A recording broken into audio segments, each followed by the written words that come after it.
ಇದೆಂತಹ ಹೊಲಸು ಸರ್ಕಾರವನ್ನ ನಾನು ನೋಡೇ ಇಲ್ಲ. ಕಾಂಗ್ರೆಸ್ ವಿರುದ್ಧ ಸಂಸದ ರಮೇಶ್ ಜಿಗಜಿಣಗಿ ಕೆಂಡಕಾರಿದ್ದಾರೆ. ರಾಜ್ಯದಲ್ಲಿ ಸರ್ಕಾರ ಎಂಬುದು ಇಲ್ಲವೇ ಇಲ್ಲ. ನನ್ನ 45 ವರ್ಷಗಳ ರಾಜಕಾರಣದಲ್ಲಿ ಇಂತಹ ಹೊಲಸು ಸರ್ಕಾರನ ನೋಡೇ ಇಲ್ಲ. ಕಾಂಗ್ರೆಸ್ ವಿರುದ್ಧ ಸಂಸದ ರಮೇಶ್ ಜಿಗಜಿಣಗಿ ಕೆಂಡಕಾರಿದ್ದಾರೆ. ರಾಜ್ಯದಲ್ಲಿ ಸರ್ಕಾರ ಎಂಬುದು ಇಲ್ಲವೇ ಇಲ್ಲ.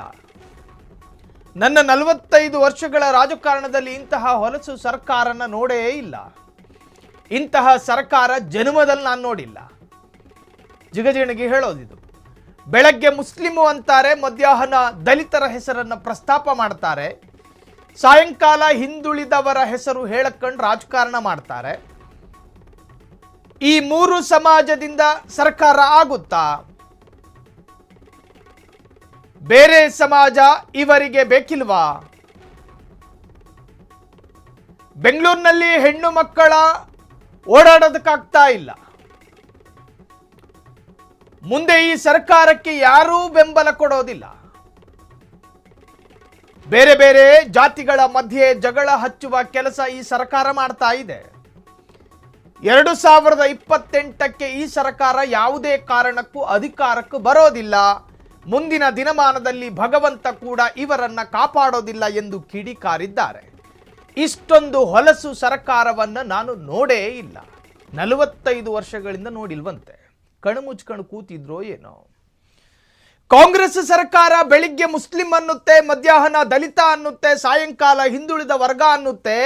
ಈ ಮೂರೂ ಜಾತಿಗಳನ್ನ ಕಟ್ಕೊಂಡು ಸರ್ಕಾರ ರಚನೆ ಮಾಡೋದಕ್ಕೆ ಆಗುತ್ತಾ ಅಂತ ಜಿಗಜಿಣಿಗೆ ಹೇಳ್ತಾರಲ್ಲ. ಈ ಹಿಂದೆ ಸರ್ಕಾರ ಕಾಂಗ್ರೆಸ್ ರಚನೆ ಮಾಡಿದ್ದೆ ಈ ಮೂರು ಸಮುದಾಯಗಳಿಂದ. ಈಗೇನಂತೀರಿ? ಇನ್ನು ಬಿಜೆಪಿ ಬೆಳಗ್ಗೆ ಟೋಪಿ ಅನ್ನುತ್ತೆ, ಮಧ್ಯಾಹ್ನ ಗಡ್ಡ ಅನ್ನುತ್ತೆ, ಸಾಯಂಕಾಲ ಹಿಜಾಬು ಅನ್ನುತ್ತೆ. ಈ ಮೂರುಗಳಿಂದ ಸರ್ಕಾರ ರಚನೆ ಮಾಡೋದಕ್ಕಾಗುತ್ತೇನು ಜಿಗಜಿಣಗಿ ಸಾಹೇಬ್ರೆ? ಆಯಾಯ ಪಕ್ಷಕ್ಕೆ ಆಯಾಯ ಚೌಕಟ್ಟು, ಆ ಚೌಕಟ್ಟಿನ ಒಳಗೆ ಮಾತ್ರ ಅವರು ಜಪಿಸ್ತಾರೆ.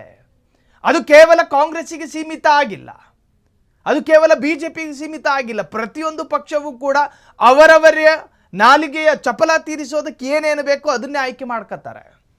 ಅವರವರ ರಾಜಕಾರಣ ಇಲ್ಲಿ ಇಷ್ಟ ಆಗ್ತಿರ್ಬೇಕಾದ್ರೆ ಅಲ್ಲಿ ಅಧಿಕ ಪ್ರಸಂಗ ಮಾತಾಡೋದು, ಅದು ಇಲ್ಲಿ ಡಿಸ್ಟರ್ಬ್ ಆಗುತ್ತೆ. ಇಂತಹ ಸರ್ಕಾರ ಈ ಜನ್ಮದಲ್ಲಿ ನಾನು ನೋಡಿಲ್ಲ. ಮುಂದೆ ಈ ಸರ್ಕಾರಕ್ಕೆ ಯಾರೂ ಕೂಡ ಬೆಂಬಲ ಕೊಡೋದಿಲ್ಲ. 2028ರಲ್ಲಿ ಈ ಸರ್ಕಾರ ರಚನೆ ಆಗೋದೇ ಡೌಟು. ಈ ರಾಜ್ಯದಲ್ಲಿ ಒಂದಷ್ಟು ಪ್ರಬಲ ಸಮುದಾಯಗಳು ಅಂತಿದ್ದಾವೆ.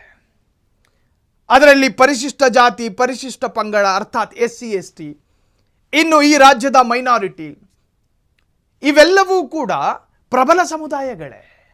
ಒಂದು ಸರ್ಕಾರ ರಚನೆ ಮಾಡೋದಕ್ಕೂ ಆ ಸರ್ಕಾರನ ಪತನ ಮಾಡೋದಕ್ಕೂ ಕೂಡ ಸಾಧ್ಯ ಇರೋ ನಿರ್ಣಾಯಕ ಸಮುದಾಯಗಳು.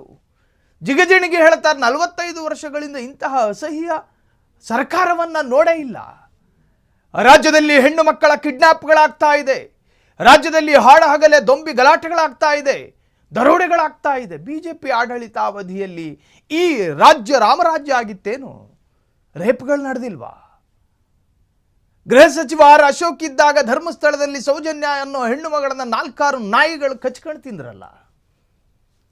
ಹಾಗಾಗಿ ಈ ರಾಜ್ಯದಲ್ಲಿ ಎಲ್ಲ ರಾಜಕೀಯ ಪಕ್ಷಗಳು ಅಧಿಕಾರದಲ್ಲಿದ್ದಾಗಲೂ ಕೂಡ ಅವ್ಯವಸ್ಥೆಗಳಾಗಿದೆ, ಕಾನೂನು ಸುವ್ಯವಸ್ಥೆಗೆ ಧಕ್ಕೆಗಳಾಗಿದ್ದಾವೆ, ಇಲ್ಲಿ ಕೊಲೆಗಳಾಗಿದ್ದಾವೆ, ಎಲ್ಲವೂ ಆಗಿದ್ದಾವೆ. ಆದರೆ 45 ವರ್ಷಗಳಿಂದ ಈ ತರಹದ್ದೊಂದು ಅಸಹ್ಯ ಸರ್ಕಾರವನ್ನು ನಾನೆಲ್ಲೂ ನೋಡಿಲ್ಲ ಅನ್ನೋ ಜಿಗಜಿಣಗಿಯ ವಾದಕ್ಕೆ ಈಗಾಗಲೇ ಆಕ್ರೋಶ ಸ್ಫೋಟ ಆಗಿದೆ. 2028ಕ್ಕೆ ಕಾಂಗ್ರೆಸ್ ಅಧಿಕಾರಕ್ಕೆ ಬರೋದೇ ಇಲ್ಲ ಅಂತ ಹೇಳಿ ಭವಿಷ್ಯವನ್ನು ನುಡಿದಿದ್ದಾರೆ ಸಂಸದ ರಮೇಶ್ ಜಿಗಜಿಣಗಿ. ಕ್ಷಣ ಕ್ಷಣದ ಸುದ್ದಿಗಳಿಗಾಗಿ ಫ್ರೀಡಂ ಟಿವಿ ಸಬ್ಸ್ಕ್ರೈಬ್ ಮಾಡಿ, ಲೈಕ್ ಮಾಡಿ ಹಾಗೂ ಫಾಲೋ ಮಾಡಿ. ಹೊಸ ಸುದ್ದಿಗಳ ನೋಟಿಫಿಕೇಶನ್ಗಾಗಿ ಬೆಲ್ ಐಕಾನ್ ಮೇಲೆ ಕ್ಲಿಕ್ ಮಾಡಿ.